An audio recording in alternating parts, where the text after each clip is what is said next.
lagi bersama gua dan Fadila. Dan gua Tafadila. Kali ini kita akan bahas apa nih, Tak? Tentang PTNBH dan efisiensi anggaran. Baik, kita sebelumnya akan mengundang salah satu dua orang narasumber ya, Kak ya? Ya, betul. Dua orang narasumber yang hebat-hebat banget. Yang pastinya bakal ngasih info-info nih. Penting. Wih, info men. Harus kalian tahu banget nih. Tentang kondisi kampus juga, nanti kita bakal kasih tahu kondisi kampus terkini itu seperti apa gitu ya. Oke, tanpa lama-lama nggak sih? Langsung aja panggil. Langsung. Langsung. Bentar, gimmick. Halo. Telepon dulu dong. Oh iya. Telepon dulu. Telepon dulu ya. Bentar. Dulu. Ya. Oke, siap. Ceritanya bunyi titit ya. Titit gitu ya. Siap. Halo. Iya, atas nama Bang Nija sama Ardian. Boleh nggak kesini? Oke. Siap, ditunggu. Oke, gue udah konfirmasi dan kita bakal ngundang dua narasumber kita. Oke, sini. Ardian dan Bang Nija. Ini yang tadi telepon ya? Oke. Boleh.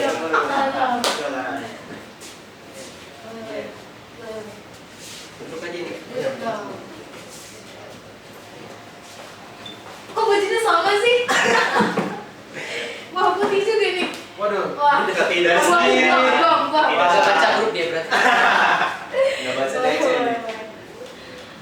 Oke Bang, jadi gini Bang, kita kan sekarang lagi ngalamin krisis ekonomi ya Bang ya. Waduh. Nah terus diiming-iming katanya ada PTNBH nih Bang, bener nggak sih Bang? Ya, mungkin kalau misalkan isunya emang udah muncul dari tahun 2012 terkait adanya aturan UU Perguruan Tinggi nomor 12 tahun 2012 yaitu mengenai atau melegalkan terkait PTNBH ini dan poin-poin dan terkait relevansi banyak beberapa poin pasalnya itu mengarah apabila PTNBH ini dimunculkan atau dilaksanakan di perguruan tinggi yang masih di bawah tahun pelaksanaan dari PTNBH ini akan beberapa memunculkan stigma-stigma yang negatif pada pelaksanaannya. Tapi ngomong-ngomong ada yang lupa nggak sih Kak? Iya nih. Kita tuh harusnya perkenalan dulu nggak sih? Bahas aja deh PTNBH. Gak sabar kita sama. Masuk aja. Audiens kalau belum kenal kita berdua nih. Belum kenal. Oke, silakan Kak, gimana? Gimana nih? Sok atuh. Mau dikenalin sama kita apa kenalin sendiri nih? Lu sendiri atau gimana Kak? Boleh dari aktivitas saya. Oke. Mas mau kenalan juga mas. Semuanya kenalan dong. Kenalan juga dong mas. Udah tadi dong. Oh, Oke, narasumber kita kali itu ada Bang Nija. Oke, ini ada Ardian setelah bahas PTNBH dari Bang Nija. Terus nih Bang, maksudnya PTNBH tuh bisa mengancam nggak sih?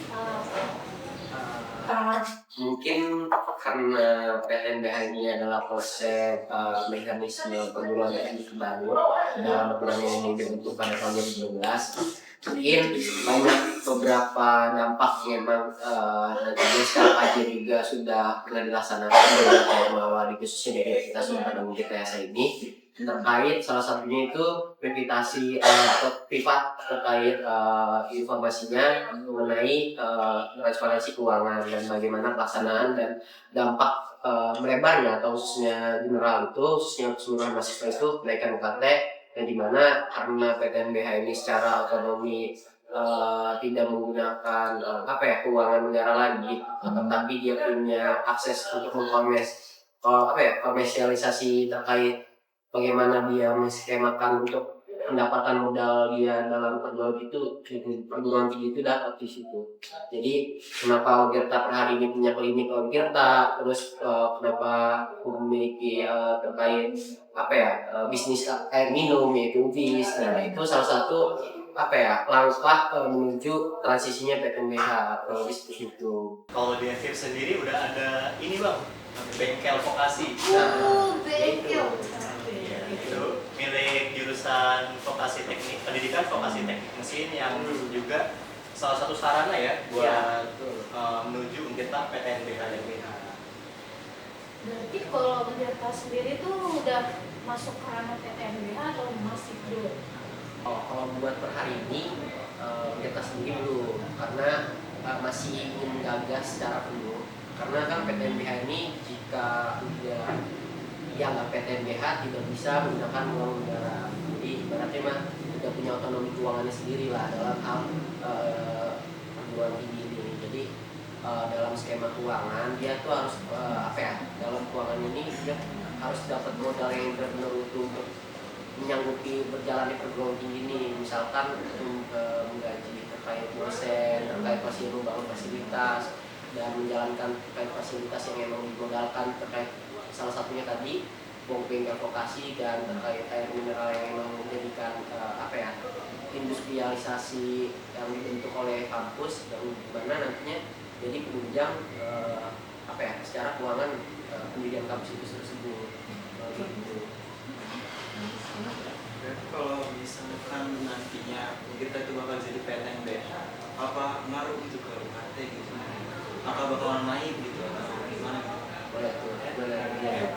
Jadi ada potensi seperti itu ya, ada isu karena emang yang dijelaskan Bang Rijal tadi ya, bahwa kalau suatu kampus jadi PTNBH, dia akan mengelola finansialnya sendiri dan dia dapat pendapatan dari negara. Nah, itu juga menjadi isu yang sangat gencar di mahasiswa sekarang ya, karena di mana justru sekarang mahasiswa ingin penyesuaian UKT karena UKT itu sesuai dengan pendapatan orang tua ataupun penangguhan karena kesulitan membayar UKT, tapi dengan munculnya isu ini jadi makin memanas di diri mahasiswa sendiri. Apalagi salah satu contohnya kampus terbesar di Indonesia yaitu UI sendiri telah melaksanakan skema PTNBH ini. Dalam pelaksanaannya UKT mahasiswa yang berada di sana itu naik secara peningkatan dari tahun ke tahun. Jadi kenaikan UKT ini tergantung bagaimana kebijakan dari kampus tersebut, karena kebijakan yang dikeluarkan dan sarana yang emang yang ditentukan oleh kampus itu berhak kampus yang mengeluarkan, karena PTNBH itu punya otonomi tersendiri dalam pelaksanaannya.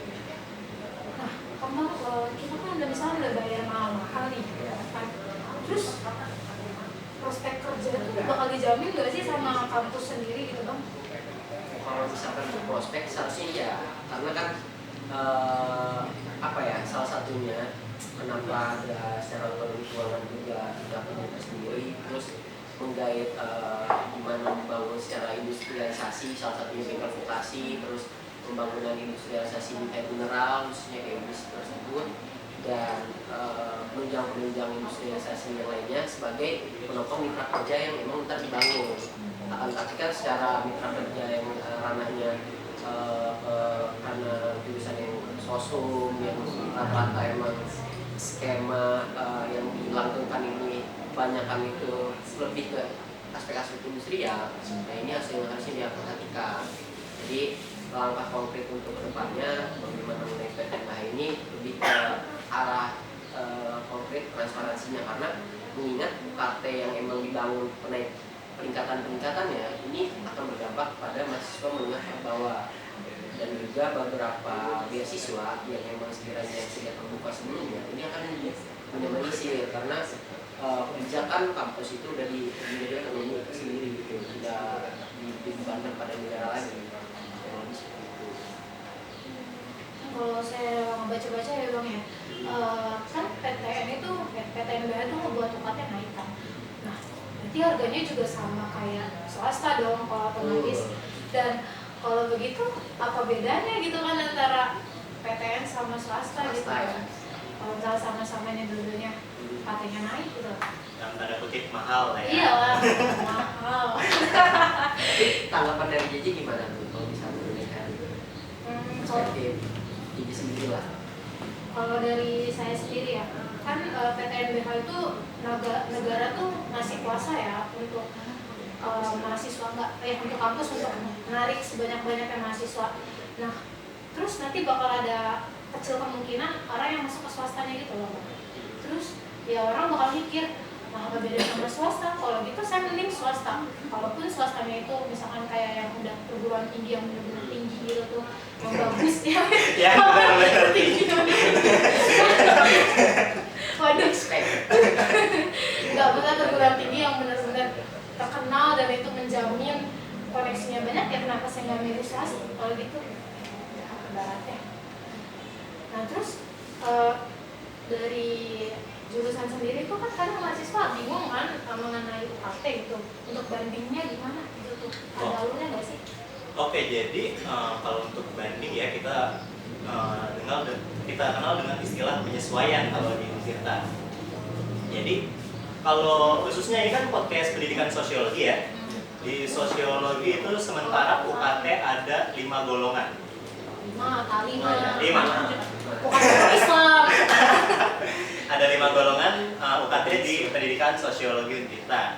Yang pertama itu golongan 1 500.000, golongan 2 1 juta rupiah, golongan 3 3 juta rupiah, golongan 4 4.200.000 ya. Ya, kalau di pendidikan sosiologi 4.200.000 dan golongan 5 5.500.000.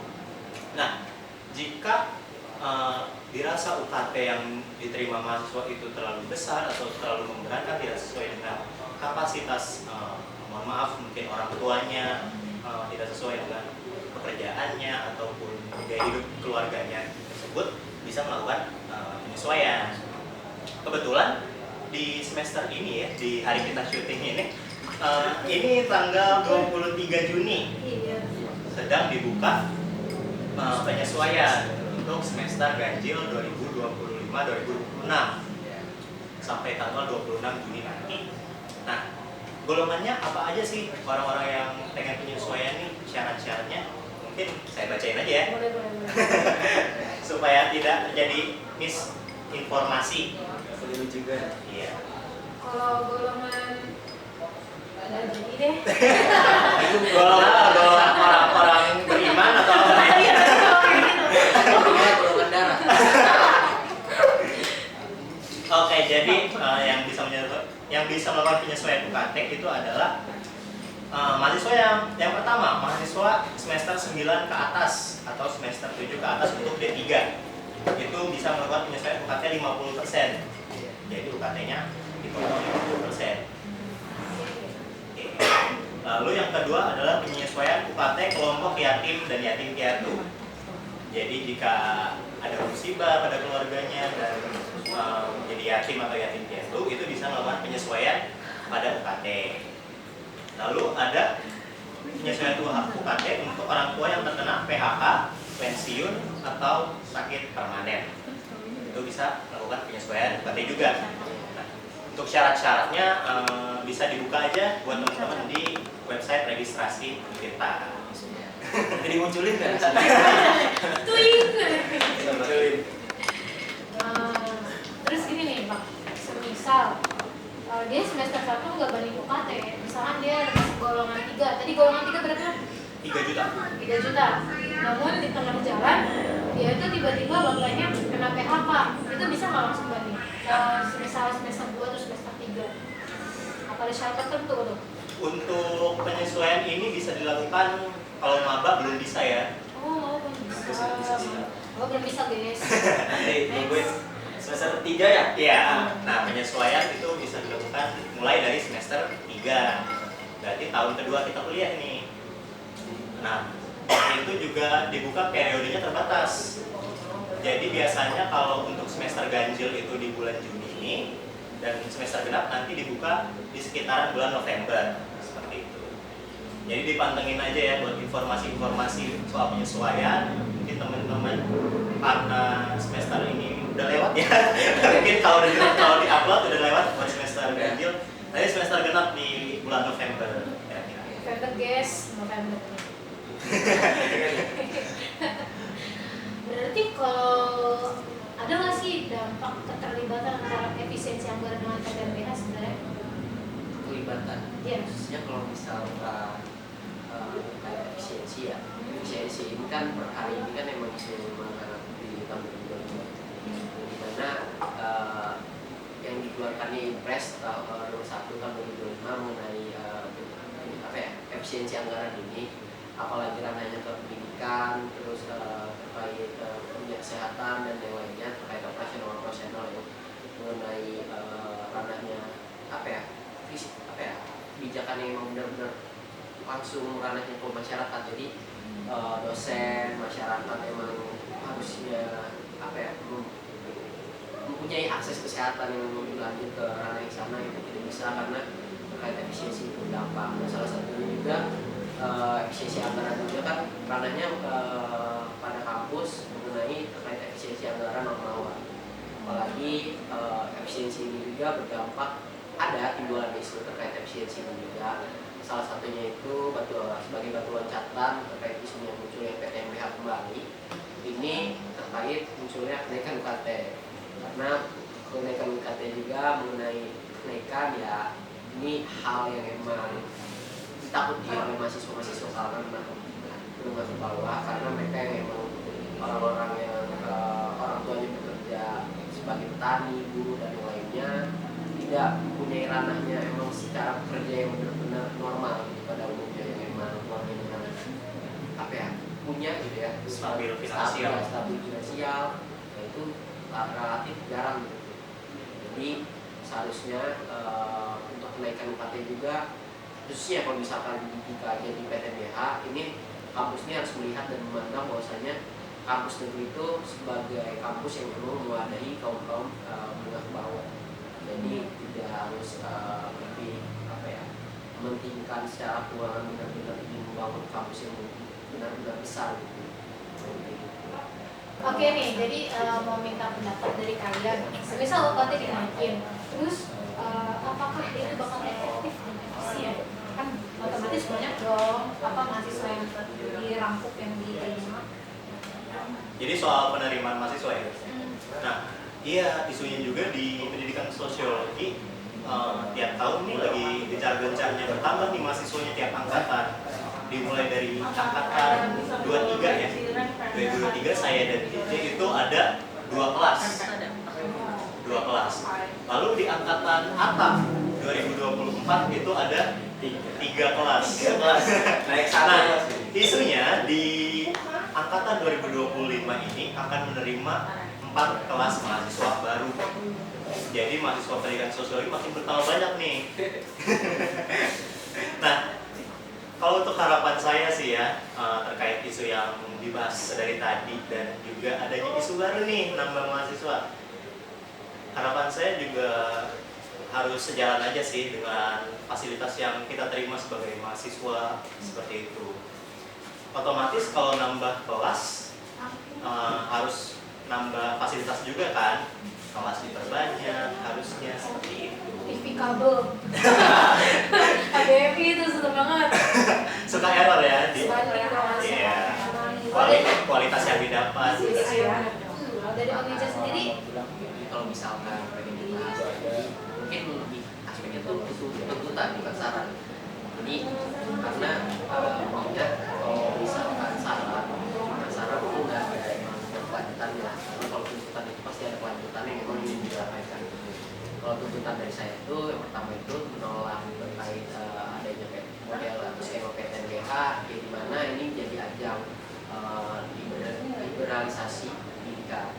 Jadi terus yang kedua menolak terkait skema PTNBH dan mengajukan revisi terkait undang-undang yang tinggi nomor 12 tahun 2012 terkait skema PTNBH juga, dan menghapus penuh terkait bagaimana privatisasi pengambilan kebijakan dalam keputusan kebijakan dari skema PTNBH ini. Karena mengingat kalau misalkan udah adanya PTNBH dalam skema, ibaratnya skema riset aja lah, kita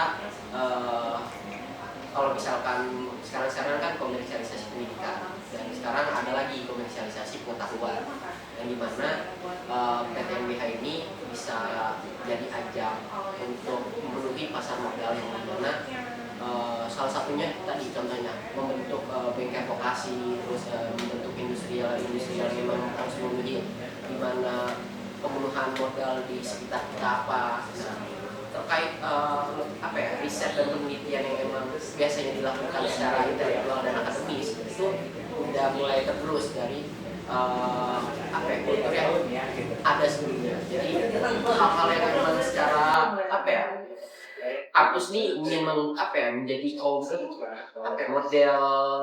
model yang menunjuk kompleks saja.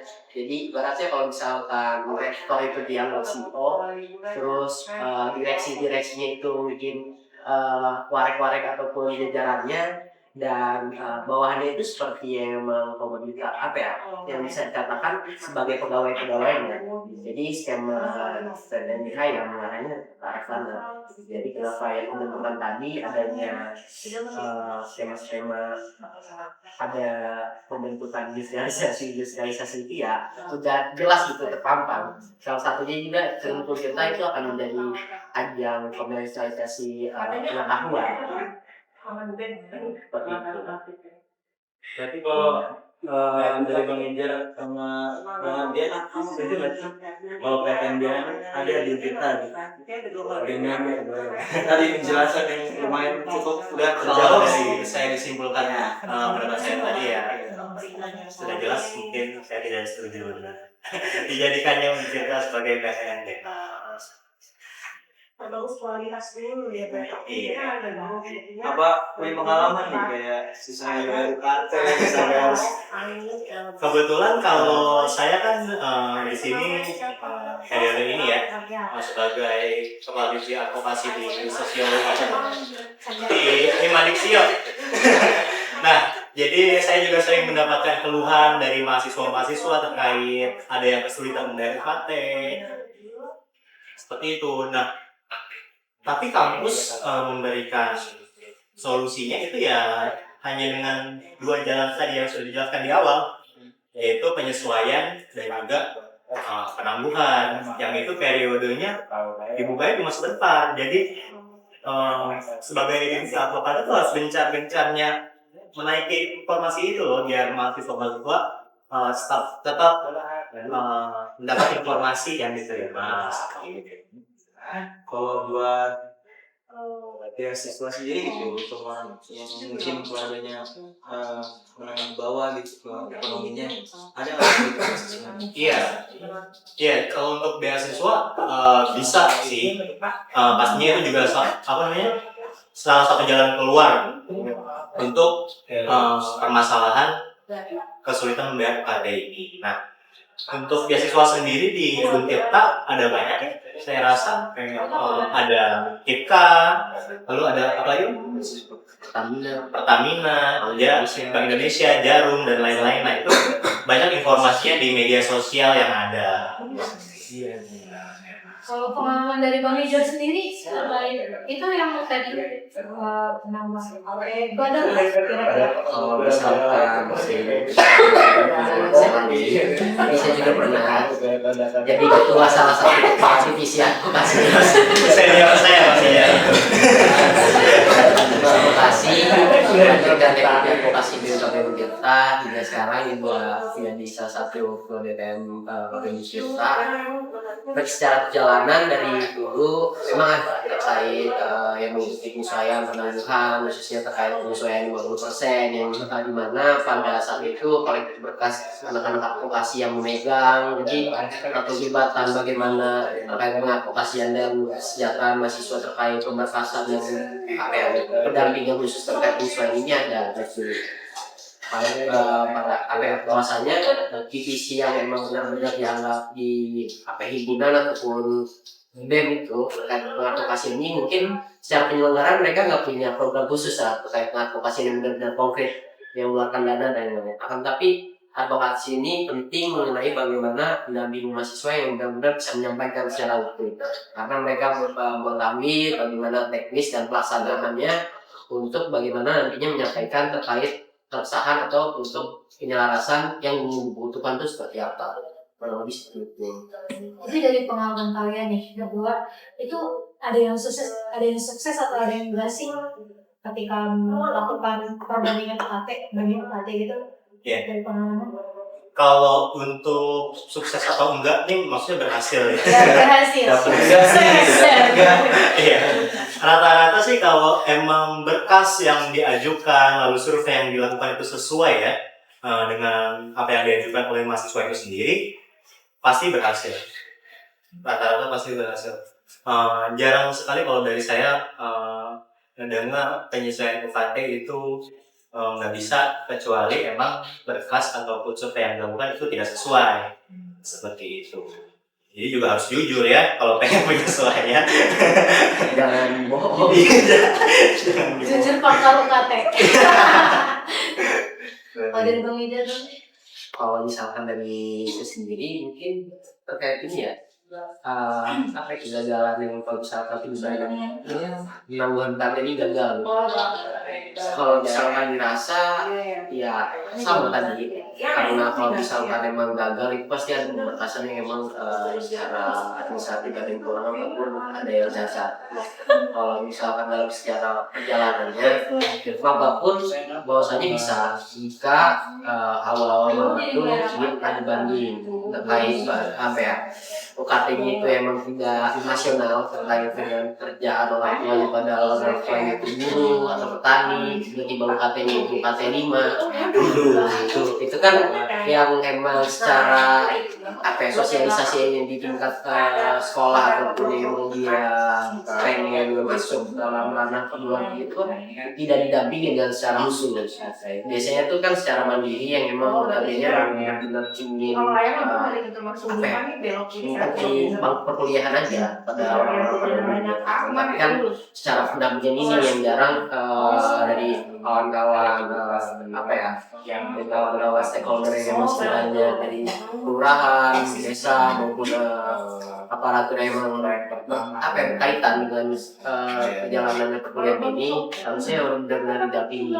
Apalagi yang notabene dari tani ataupun guru yang kasar, ini harusnya mendapatkan bantuan khusus yaitu melalui apa ya skema KIP itu. Karena biasanya kan pengajuan yang pertama itu kan mencari SKTM surat keterangan tidak mampu, itu melalui kelurahan atau desa.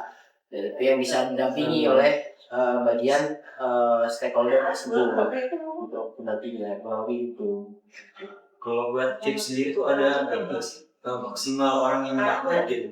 Karena setelah kalau nggak salah kemarin tuh sempat baca di Instagram itu mereka tuh lumayan baik gitu ya dapat kitkan. Ya, kalau misalkan itu tiap kampus pun ada batasannya. Misalkan kita kampus negeri khususnya UGESA ini beberapa kuotanya hingga berapa ribu atau berapa gitu. Nah, kalau di Bunda sekian. Jadi di UPG pun sekian. Jadi beberapa kuota chip ini terbagi. Jadi atas bagaimana naungan dari Kemendikbudristek pada zaman saat itu kemarin. Kalau misalkan sekarang kan Kemendikbud aja tinggi ya. Hari ini mungkin ada beberapa kebijakan penyesuaian kuota efisiensi. Tapi kan efisiensi sekarang kan sudah dibuka ranahnya dari Kementerian Keuangan yaitu dari tersebut mengenai efisiensi yang tadi udah buka lah. Dapat terkait apa salah satunya di Fakultas Hukum, dan di universitas terkait kebijakan pendidikan di fakultas itu beberapa ada yang masih dibuka karena mendapatkan interview ya khususnya ada yang terkait efisiensi ini dibuka. Oke, setelah ngomongin PMB, terus banding UKT, aus pak. Setelah gitu, kopi. Lapar dah? Aduh, lapar nih. Makan dulu. Kita makan dulu. Aduh, capek. Apa ini Bu? Pocong. Pancong dari mana? Pancong tuh ini. Pancong beda. Saya mau makan jadi lihat barusan. Kamu pun jadi nanti saya makannya. Oh iya. Tadi udah enak banget. Kalian harus beli di. Takutnya kalau saya makan sekarang nih langsung habis gitu. Waduh. Yang bagian nih Bang Ijarnya. Cocok banget nih temennya nggak kopi. Ya, karena kan ini ya Manis. Manis kan? Mager. Iya. Iya sih. Beli di mana nih kopinya? Di tempat kita sekarang Oh, Ini gimana? ada namanya nih. Nih, langsung ada di belakang juga ada nih. Nah, Di mama. di mama. Guys, Bukan di papa, di mama. Oke. Buat lokasinya di mana? Gimana? Di depan Geraha maju Nah, dikit, Gria. belok kiri. Ya, Geraha Permata. Depan Indomaret kalau nggak salah. Iya. jadi kalau ada car wash di dalamnya ya depan Geraha. Sambil nyuci mobil, ngopi Kalau dulu. kalau nggak ketemu, tanya tukang parkirnya aja. Itu tukang parkirnya kebetulan. Saya tanya pertanyaannya yang penting. Oke, back to topik. Kan setelah kita ngebahas tentang PTNBH, terus UKT banding. Nah, menurut abang-abang sekalian nih, abang-abang berdua nih, saran untuk Untirta dan Maba ada nggak dari kalian juga? Dari Bang Ginjar. Iya mungkin. Jadi lempar-lemparan. Kita saling lempar aja. Dari Ata dulu coba. Sebagai konsuda. Host coba, host juga harus pendapat. Oh, iya, Punya siap. pendapat. Tiap individu pasti. Oke. Waduh. Siap. Mungkin kayak yang tadi Bang Ijal dan Bang Ardian sebut ya, kalau misalkan mungkin kita tuh harus punya fasilitas dulu ya untuk nambah mahasiswanya gitu. Jadi ya cocok lah ya, sesuai dulu gitu. Kalau misalkan mau nambah mahasiswa ya harus punya fasilitas kelasnya gitu dan lain-lain sebagainya gitu. Ini dilanjut sama JJ nih ya. Kesana sih. Oke, jadi Bang. Coba Ata yang UKT-nya berapa kalau boleh tahu? Golongan berapa? Golongan 3. Nah, golongan 3 dari yang Ata rasain ini udah sesuai belum UKT dengan fasilitas yang didapat? Mungkin belum kayaknya. Dapat testimoni langsung. Kalau berbicara UKT saya UKT 5. Waduh, sama kita. UKT 5, Golongan 5, 3 gua. Jadi tadi nih ya, jadi tadi nih karena bajunya sama semua nih orangnya. Dibuang mulai. diskriminasi di sana. Iya, enggak. Iya, saya juga sependapat dengan Ata ya bahwa sejalan dengan UKT yang kita bayar pasti harus jalan dengan fasilitas yang kita dapat juga. Dan terkait isu PTNBH ini ya udahlah ya udahlah harusnya sebagai perguruan tinggi negeri ya harusnya sepakat dengan omongan Bang Ginjar tadi ya saya bahwa sebagai perguruan tinggi negeri bahwa sebagai lembaga pendidikan yang menaungi ataupun melayani masyarakat terutama masyarakat secara luas terutama masyarakat menengah dan ke bawah Salam Bang Ija. Sepuh. Salah sepuh. Kita semua sama. Iya, iya, maaf Bang. Kita ada di Berpihak sama kita. Iya. Iya. Baik. Apa nih? Saran. Maba dan kampus. Iya, Bapak dulu ya. Bapak dulu, jangan saya. Boleh masuk. untuk membahas soal apa tadi? Terkait ini. Terus UKT juga. Mungkin maba saran untuk maba karena maba juga belum tahu ya belum tahu lebih terkait lingkungan kampus seperti apa bahwa kita akan jadi PTN mahasiswanya seperti apa jadi saya melihat di sini maba ini sebagai apa ya dalam tanda kutip mungkin korban yang bisa dibilang seperti itu mungkin kalau kata tapi mohon maaf Sebelum merasakan udah dikasih spill. iya spill dulu Spill. Oke. gitu kalau untuk maba Baru Bang Rizal. Kalau dari saya sendiri, mungkin dari khususnya kampus terlebih dahulu ya, mengenai adanya statuta PTNBH ini boleh diadakan, tapi ada pertimbangan beberapa yang memang harus dilihat terkait tadi dari pihak dari saya sendiri untuk bahwasanya tadi revisi Undang-Undang Perguruan Tinggi Nomor 12 Tahun 2012 terkait skema PTNBH. Nah, beberapa yang tadi poin paling berdampak mengenai bagaimana komersialisasi pengetahuan, khususnya kenapa PTNBH ini menjadi skema-skema kampus jadi khususnya bentuk industrialisasi dalam ranah kampus itu bagus. Akan tapi ranahnya riset dan penelitian yang biasanya dibangun secara akademisi atau secara intelektual yang benar-benar dibangun dengan kultur yang lama, ini harusnya tetap ada gitu dengan pertimbangan bisa berjalan bersama-sama. Tapi terkait itu tadi privatisasi yang mengenai bagaimana skema-skema kebijakan yang dibentuk, skema administratif keuangan yang secara pelaksanaan tertutup. Tapi terkait bagaimana di skema kenaikan UKT ini, apakah ada melihat kebijakan yang memang masyarakat menurut bawah yang memang sering diperhatikan, jika memang tidak diperhatikan, salah satunya ya korban yaitu kampus terbesar yang ada di Indonesia yaitu UI sendiri beberapa kali menggait masyarakat menengah ke bawah, akan tapi pada hari ini jarang saya lihat dari kampus UI khususnya yang emang sudah secara penyelenggaraan kampus ini ada nggak kalau golongan-golongan yang emang menengah ke bawah.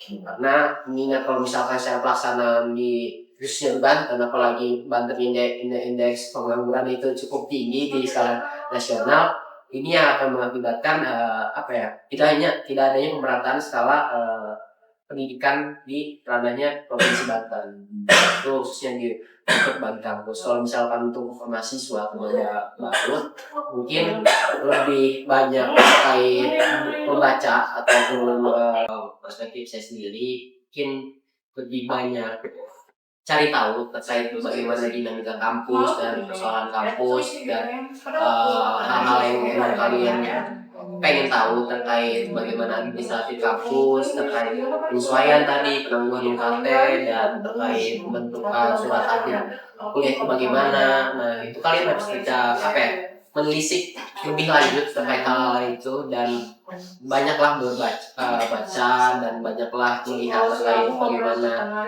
isu yang berkembang, karena mahasiswa kan bukan ranahnya siswa lagi kan, jadi tahtanya juga lebih tinggi lagi terkait bagaimana menjadi salah satunya itu agent of control yang pada dalam masyarakat, khususnya ya berpesan semoga betah dan semoga yang bisa berkembang dalam perkuliahan nantinya.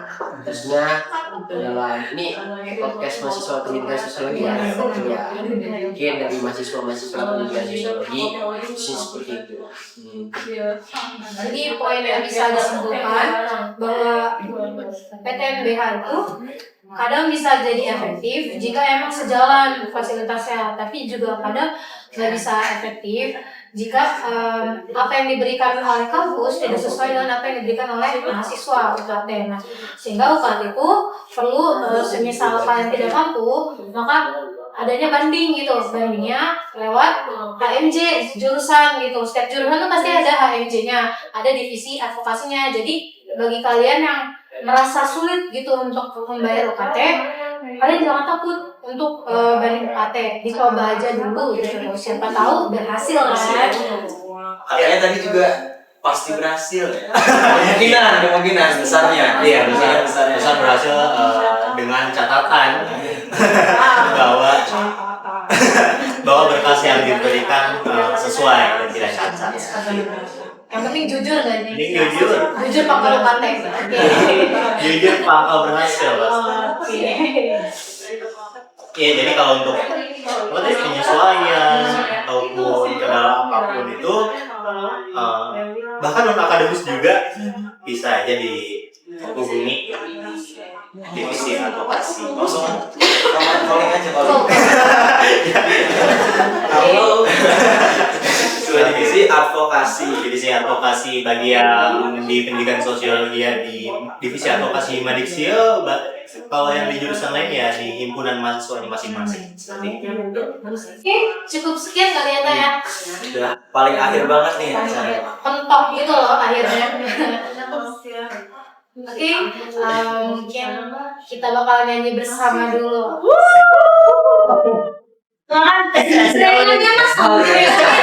Gerengannya mas, gerengannya mas. Mas. Di akhir tuh harus ada keindahan yang bakal harus diingat gitu. Aku apa dulu nih? Seindah Saya itu. nggak tahu nyanyi. Besok. Gimana? Pengen dengar saya genjrengan duta. Waduh. Pendidikan sosiologi.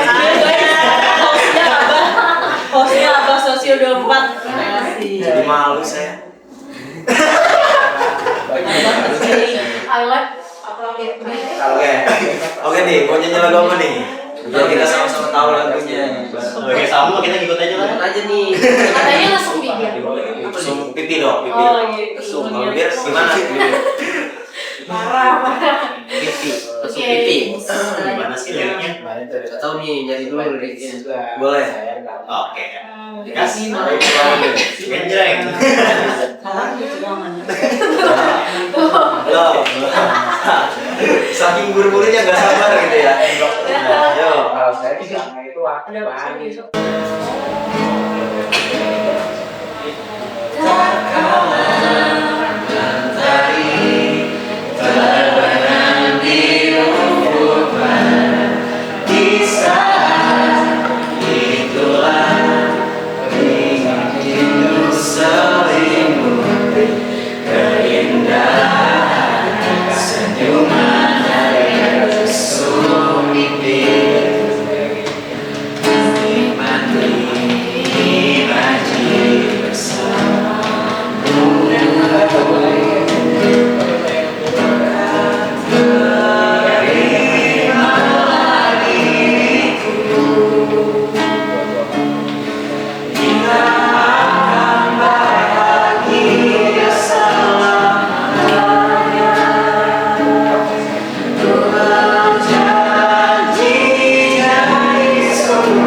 Dari kita berdua ya Teh ya, mau terima kasih banget buat narasumber sudah datang ke podcast Sosio.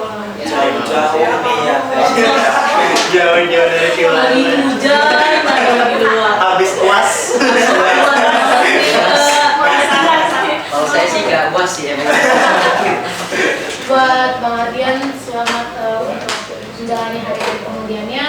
Bang Mijat semangat buat sempro sampai skripsinya. Ditunggu. Iya, siap. Dan buat kalian ingat jangan lupa untuk jangan merasa takut gitu tuh untuk banding UKT, oke? Langsung hubungin aja. Hubungin ya. Ini tahun ini ya teman-teman